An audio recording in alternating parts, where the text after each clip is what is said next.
História, módulo 2, páginas 222 a 228, o cotidiano das famílias no passado, objetos e documentos pessoais.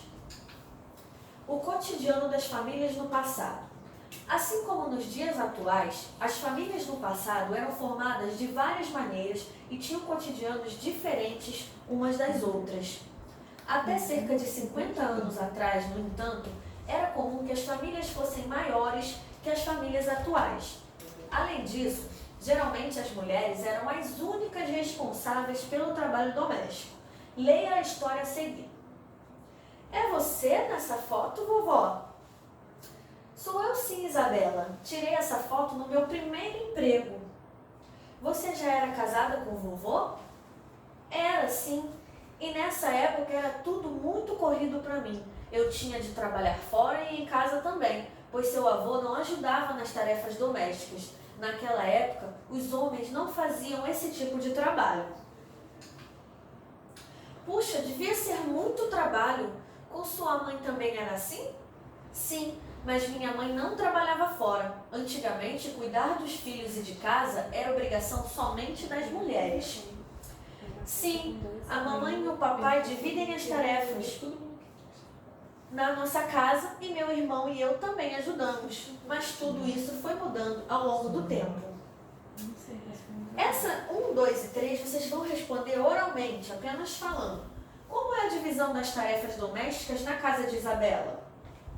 2. E na casa da avó de Isabela, como era a divisão das tarefas domésticas quando ela se casou? 3. Como é a divisão das tarefas domésticas na sua casa? 1. Utilize o roteiro a seguir para entrevistar um adulto de sua família e entender como era o cotidiano familiar durante a sua infância. Você vai escolher algum familiar, né? Vai fazer essas perguntas e vai colocar aqui as respostas, tá? Nome do entrevistado, grau de parentesco, o que ele é seu, se é sua mãe, se é sua avó.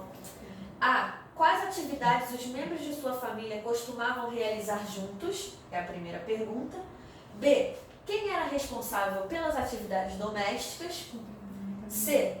Quais são as diferenças entre o cotidiano de sua família no passado e atualmente? Depois de realizar a entrevista, compartilhe as respostas do entrevistado com as outras pessoas aí da sua casa, tá? Objetos e documentos pessoais. Além das entrevistas e das conversas com nossos familiares, existem outras maneiras de conhecer a memória e a história de nossa família, como por meio da análise de objetos e documentos pessoais. Fábio, um garoto de 8 anos, observou alguns objetos na casa de seus avós. Curioso, ele descobriu diversos fatos novos sobre a história de sua família e o cotidiano no passado. Fábio observou o antigo acordeon.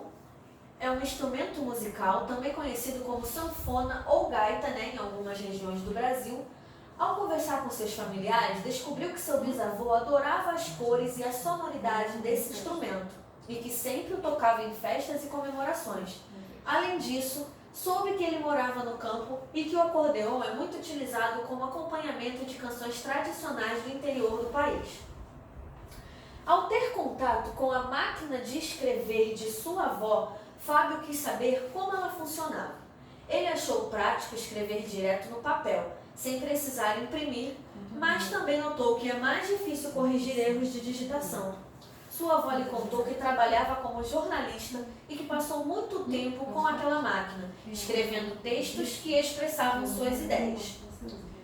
Fábio leu algumas das cartas trocadas entre seus avós quando os dois moravam em cidades diferentes. Sua avó lhe disse que eles sempre guardaram aquelas cartas como uma lembrança do carinho que tinham um pelo outro. Ao observar as datas das cartas, Fábio achou estranho o fato de que elas demoravam semanas para serem respondidas. Sua avó lhe explicou que antigamente a comunicação à distância era mais demorada e que tudo funcionava em outro ritmo, mais lento que atualmente. Também vocês vão responder oralmente. 1. Sua família também tem o costume de guardar objetos pessoais antigos?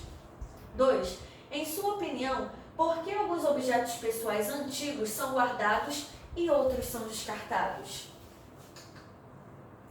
Por meio da análise de documentos pessoais, podemos conhecer informações importantes sobre a história de vida das pessoas. Veja a seguir alguns documentos pessoais de Ademar, avô de Fábio. Vamos observar aqui, né, a identidade. Ao analisar a cédula de identidade de seu avô, Fábio soube sua nacionalidade, o ano e a cidade em que ele nasceu, assim como pôde observar a aparência física de seu avô quando tinha 25 anos de idade. Aqui na identidade nós temos a foto, temos o nome, né, da pessoa, a cidade e a data de nascimento, e também temos a assinatura da pessoa, né, são os dados da pessoa. Ao analisar o antigo título de eleitor de seu avô, Fábio descobriu qual era sua profissão naquele período, seu estado civil, onde morava, onde votava e como era sua aparência quando tinha 34 anos de idade. A foto, né? Aí nós temos aqui a profissão dele, temos onde ele morava, onde ele votava e qual era o estado civil, se ele era casado, se ele era divorciado, se ele era solteiro. 3. Em que ano Ademar nasceu? Você vai responder aqui, vai observar lá no Ademar, né, na identidade, e vai ver em que ano ele nasceu. 4. Qual era a profissão de Ademar? Aí você vai ver pelo título de eleitoral, né, a profissão dele, tá? Os documentos pessoais são importantes fontes de informação. Além de terem funções específicas, observe. A certidão de nascimento é o primeiro documento de uma pessoa. É ela que comprova a nacionalidade dessa pessoa, assim como traz informações sobre a data, o horário e o local de nascimento dela. A primeira via da certidão de nascimento é gratuita e é um direito de toda criança. Com a certidão de nascimento, a criança pode obter vários direitos importantes, como ser matriculado em uma escola pública ou particular de programas sociais do governo. Ou seja, todos nós temos que ter a certidão de nascimento, tá? Todos. Um dos documentos mais utilizados em nosso país é a carteira de identidade. Ela é um documento de identificação que traz informações semelhantes às contidas na certidão de nascimento, como o nome do portador e sua data e local de nascimento. Além disso, ela traz a fotografia e a assinatura do portador. Hoje em dia, não precisa mais ter 18 anos para tirar a identidade, né? Esse documento aqui. Você pode tirar em qualquer idade.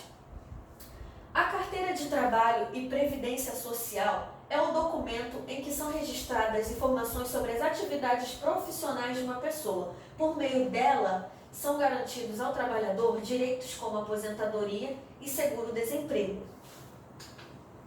O título de eleitor é um documento que garante ao portador o direito de votar para escolher seus representantes nas eleições municipais, estaduais e federais. Todos os brasileiros podem tirar o título de eleitor a partir dos 16 anos. Entre as informações que constam nesse documento estão o nome completo do eleitor, sua data de nascimento e o local em que vota. Bom, vamos para as atividades. 1. Associe cada uma das fontes históricas a seguir às suas descrições correspondentes. Vamos observar letra A, letra C, aqui a letra B, né? E a letra D.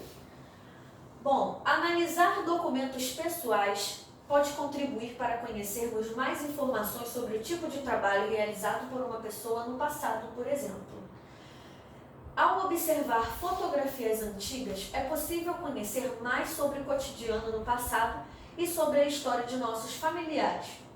Por meio da observação e análise de antigos objetos pessoais de nossos familiares, temos a oportunidade de conhecer mais sobre como eles viviam e como era o seu cotidiano.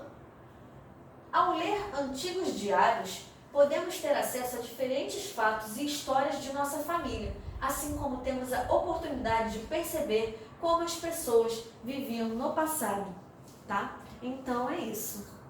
Um beijo!